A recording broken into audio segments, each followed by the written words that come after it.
este dator cu nimic pe lumea asta.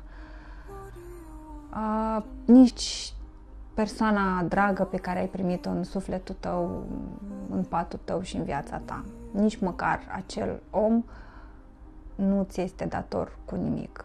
O relație pentru mine înseamnă de comun acord, din dorință, nu din obligație. Nu pot să oblig pe nimeni să mă iubească așa cum vreau eu. Nu pot să oblig pe nimeni să-mi acorde atâta atenție cât vreau eu.